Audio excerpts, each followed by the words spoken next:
Hello friend, देसी food channel में आपका स्वागत है। आज हम बनाने जा रहे हैं एक कटोरी से बहुत ही टेस्टी और लाजवाब नाश्ता। तो चलिए हम इसी पोहा को अच्छी तरह से साफ कर लेंगे और साफ करने के बाद इसे गर्म पानी से धोएंगे।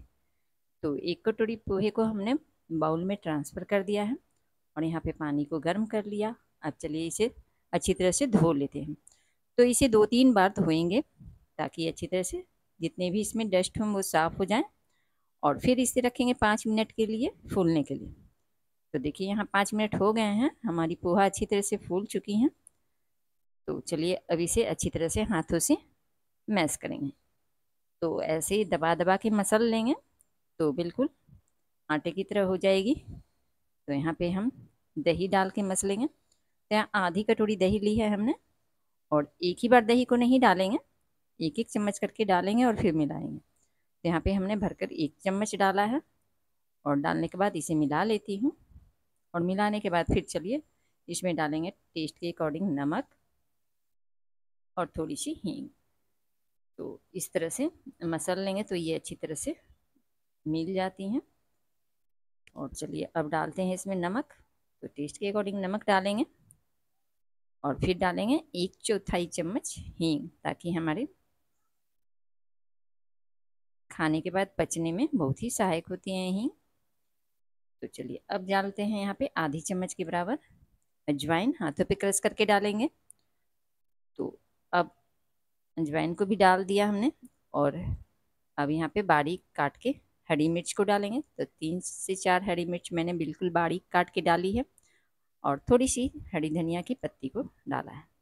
अब इसे भी अच्छी तरह से मिला लेते हैं और मिलाने के बाद फिर इसमें डालेंगे चावल का आटा। तो यहाँ पे आधी कटोरी हमने चावल का आटा लिया है और इसे थोड़ा थोड़ा करके डालेंगे और मिलाएंगे और ऐसे ही मिलाते जाएंगे और फिर दही डालेंगे इसमें। तो इस तरह से पूरे आटे को डालकर चावल के आटे को डालेंगे और दही डाल के मिलाते जाएंगे। तो ये मिलाते मिलाते मिलाने के बाद ये बहुत ही अच्छी तरह से सॉफ्ट और डो की तरह तैयार हो जाती है। तो चलिए इसे अच्छी तरह से मिला लेते हैं, दही डाल डाल के मिलाते जाएंगे। और अगर आपके पास दही ना हो तो पानी से भी आप ये डो लगा सकते हैं। तो इस तरह से दही डाल के मिलाएं और दही खट्टी ना लें, ताज़ी दही लें ताकि जो भी नाश्ता आप बनाएंगे बहुत ही टेस्टी बनेगी। तो इस तरह से देखिए कितनी अच्छी डो की तरह बन चुकी हैं। और जब हाथों में चिपक रही है तो थोड़ी सी डालेंगे ऑयल। तो यहाँ पे हमने 1 चम्मच ऑयल डाला है और फिर से इसे अच्छी तरह से मिला लेते हैं। और ऑयल डालने से ये भी होता है कि हमारे जो नाश्ते बनेंगे वो बिल्कुल अंदर से फूली फूली और सॉफ्ट सॉफ्ट बनेगी। तो अब यहाँ पे हमने डाल दिया है चिली फ्लेक्स थोड़ी सी। हमने अपने नाश्ते को और भी स्पाइसी बनाने के लिए चिली फ्लेक्स डाला है। आपके यहाँ अगर छोटे बच्चे हैं तो मिर्ची कम ही डालें। और इस तरह से हमने डो तैयार कर लिया। अब हाथों पे लगाएंगे तेल और तेल लगाने के बाद इसे छोटे छोटे पेड़े की शेप में बनाएंगे। तो इस तरह से एक ही तरह से इसे हम सभी को छोटे छोटे लोइयों में तोड़ के और बनाते जाएंगे। और फिर इसमें एक उंगली की सहायता से बीच में होल कर देंगे। तो लीजिए इस तरह से आप बना लीजिए। तो सारे को इसी तरह बना बना के आप चाहें जैसा भी शेप देना चाहें उस तरह बना लें। तो मैंने यहाँ पे हमारे यहाँ एक छोटा बच्चा है, वो इसे उठाने जा रहा था जिसे मैंने मना किया है। तो बिल्कुल हाथ अभी देखे होंगे आप कि छोटा सा हाथ आया था। तो मैंने बोला है उसे कि अब बनाऊंगी तो दूंगी, तो फिर वो मान गया है।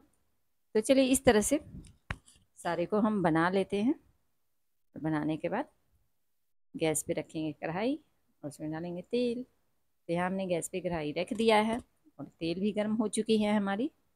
तो चलिए अब डालते हैं इसे फ्राई करने के लिए। तो इस तरह से आप इसे फ्राई भी कर सकते हैं और नहीं तो स्टीम भी कर सकते हैं। तो आपको जो इच्छा हो वो आप कर सकते हैं। मैंने यहाँ पे सारे को तला ही है, तो देख लीजिए। तलेंगे तो क्रिस्पी बनेगी, स्टीम करेंगे तो बस सॉफ्ट सॉफ्ट सी रहेगी। तो इस तरह से आप अगर स्टीम करते हैं तो स्टीम करने के बाद तड़का लगा लें और फिर उसे नारियल की चटनी या खट्टी मीठी चटनी जिसके साथ सर्व करना चाहें कर सकते हैं। तो ये ऐसे तो धनिया की चटनी के साथ बहुत ही अच्छी लगती है, लेकिन यहाँ पे हमने चटनी नहीं बनाई है, तो यहाँ पे टमाटर का ही ये टमाटो केचप लिया है, तो इसके साथ सर्व करेंगे।